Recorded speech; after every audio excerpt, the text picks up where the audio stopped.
Ganito binubunot yung kamuting kahoy, para madali. Sa atin kayo, paano kayo binubunot? Hindi, mano-mano kamay. Itinatali yan. Tapos gumawa siya ng pambunot, Yan. Tapos dadaganan niya yan, yan. Ganun siya magbunot. Ayan.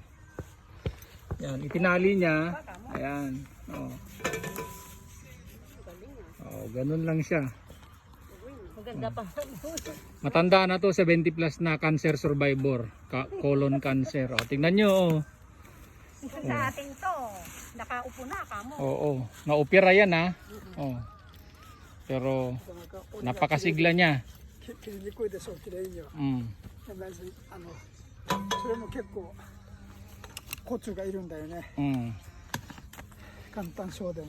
Hindi kakaiba yung lakas ng mga Hapon dito.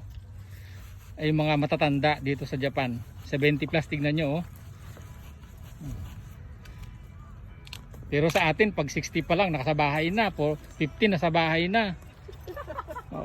Naghihintay na ng padala ng mga anak, pero ito 70 71. 71 Ganun siya yan kalakas.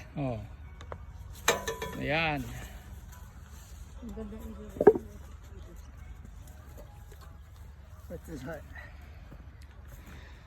Sugoi na Yamamotoさん。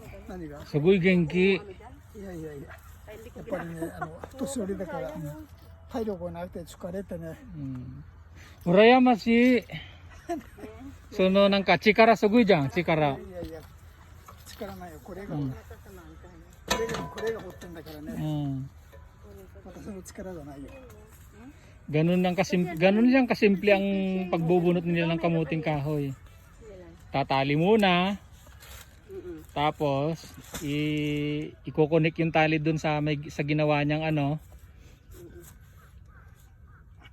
bakal na may gulong. Ayan.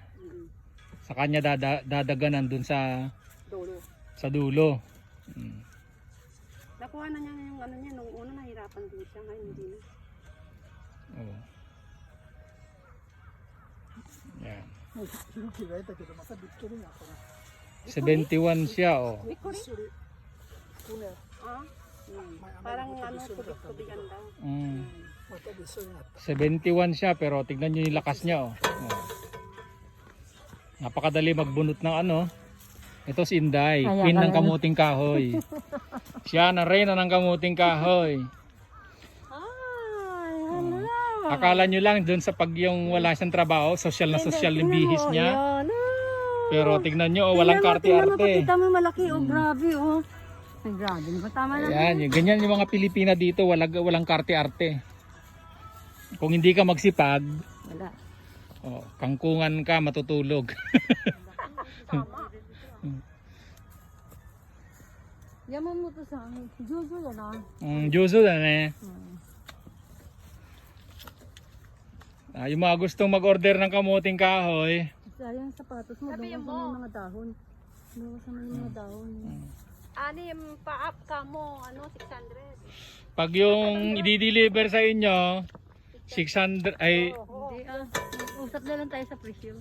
yung ipag i-deliver, merong konting charge, pero pag yung pipick upin nyo, 500 ang per kilo. Ito, kung gusto niyo yung mga dahon na gagataan, ito marami to, yung mga dahon. Libre na yan, pwede na kayong pumitas. Igagataan nyo lang. Bahala na kayo. Yun lang kasimple ang buhay dito sa Japan. Pag masipag ka. Babay na ako. Yun lang.